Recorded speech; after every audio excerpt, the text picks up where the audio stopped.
Muy buenas noches, docente. El día de hoy voy a hablar del imperialismo al neoimperialismo. Para el cual voy a dar una breve introducción. Bueno, como sabemos, a lo largo de la historia, las grandes potencias han buscado expandir su poder sobre otras naciones. Esto se ha manifestado a través del imperialismo tradicional y en tiempos más recientes el neoimperialismo. Comprender esta dinámica es muy esencial para analizar el desarrollo de América Latina y en especial pues de nuestro Perú, para lo cual voy a abordar como primer tema qué es el imperialismo.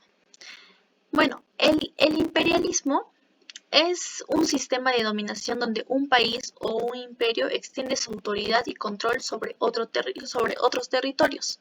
Históricamente hablando, el imperialismo fue una política de expansión y dominación utilizada por potencias europeas. Sin embargo, durante la Segunda Revolución Industrial, se lanzaron a conquistar, pues, ¿no? África, Asia, Alemania, para obtener materias primas y nuevos mercados. Un claro ejemplo fue el reparto de África en la Conferencia de Berlín en 1884 a 1885, donde las potencias europeas se dividieron el continente sin consultar a los pueblos africanos. Bueno, continuando con ¿qué es el neoimperialismo? El neoimperialismo se refiere a una nueva forma de imperialismo generalmente caracterizada por el dominio económico, político y cultural. Bueno, surge en el siglo XX, sobre todo después de la Segunda Guerra Mundial, donde las antiguas colonias se independizan, pero las potencias siguen influyendo de manera indirecta, especialmente a través del control económico. Un claro ejemplo como potencia mundial tenemos a Estados Unidos, que comenzó a invertir en América Latina no con ejércitos, sino con corporaciones, tratados. Un caso muy esencial es la influencia de Unit Free en países como Guatemala y Honduras. Pasando al siguiente tema, que son los factores de colapso del imperialismo y el resurgimiento del neoimperialismo. Bueno, los factores fueron obviamente las guerras mundiales que debilitaron a las potencias coloniales. Desde ahí nacen los movimientos de independistas en Asia y en África esencialmente. Aquí es donde se crea la ONU, que promovía la autodeterminación de los pueblos. También como factor podemos tener el mundo cuando prácticamente el mundo entró a la Guerra Fría, donde Estados Unidos buscaba a esos aliados en lugar de colonias. Todo esto se llevó a un nuevo modelo que es el neoimperialismo, donde ya no se dominaba con ejércitos, sino con la economía. Este colapso del imperialismo especialmente nace a finales del siglo XX y fue causado pues por una combinación de factores internos y externos, incluyendo la resistencia de las colonias. Pasando al siguiente tema, que vendría a ser las causas y las consecuencias del neoimperialismo. Como causas encontramos la necesidad de las grandes potencias de seguir controlando recursos naturales, la expansión del sistema capitalista y del libre comercio. También el interés de mantener su poder político en el mundo bipolar de Estados Unidos y pues el uso de organismos como el Banco Mundial para coordinar a los países endeudados.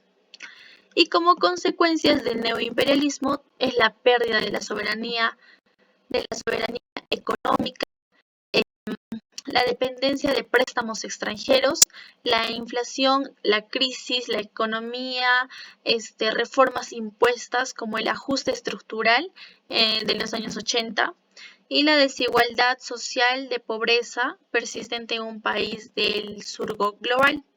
donde los pensamientos coloniales pues cambiaron, ¿no? Los pensamientos del europeo. Las razones del surgimiento del neoimperialismo. Eh, las potencias ya no podían justificar el colonialismo directo. La globalización permitió el control económico sin necesidad de ocupar territorios. Y ahí es donde las empresas multinacionales crecieron, ¿no? Más de lo normal y convirtieron en instrumento de dominación. Se convirtieron estas en instrumentos de dominación. Un claro ejemplo son las empresas petroleras estadounidenses y británicas que controlaban pues el petróleo del prácticamente Medio Oriente. Como siguiente tema, el impacto en América Latina. Creo que es muy importante relacionar con América Latina y seguidamente con el Perú, donde América Latina ha sido una región, como sabemos, dominada económicamente. El imperialismo británico tuvo el control sobre la minería y los ferrocarriles. El imperialismo estadounidense invirtió, por ejemplo, en Cuba en 1898, en Panamá, en Nicaragua.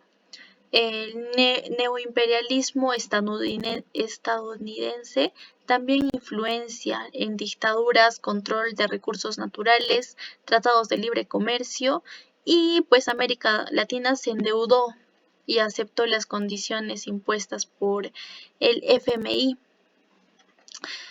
América Latina nunca fue colonizada completamente en el siglo, ¿no? Pero vivió una fuerte dependencia económica europea y luego de Estados Unidos, como lo mencioné. Y las materias primas como el café, caucho, minerales, petróleo se vendían al exterior mientras se importaban productos industrializados. La intervención extranjera eh, directa de Estados Unidos impulsó golpes de Estado y dictaduras militares, por ejemplo, como Chile, Argentina o Brasil, ¿no? Para frenar estos movimientos populares. El caso del imperialismo en Perú. Bueno, aquí Inglaterra, especialmente Inglaterra, dominó la economía peruana a través del comercio del guano y los préstamos externos. Además que aquí hay el contrato que es Dreyfus, que se dio en 1869, que dio una empresa francesa el control de venta del guano con apoyo británico. Y tras la Guerra del Pacífico, que fue en 1879 a 1883, Perú quedó totalmente endeudado y bajo presión extranjera para pagar sus deudas. Y pues la economía agroexportadora favorecía a los intereses foráneos de estos países más que al desarrollo interno del Perú. Aquí es donde hubo impacto económico, dependencia política y resistencia imperialista. Y pues acá se caracteriza por la fuerte influencia y control del ejercicio por potencias extranjeras especialmente, ¿no? Principalmente, como ya lo mencioné, económico y político. Lo cual esto lleva a la dependencia de los peruanos hacia estos países. También tenemos lo que es el caso de Perú, neoimperialismo.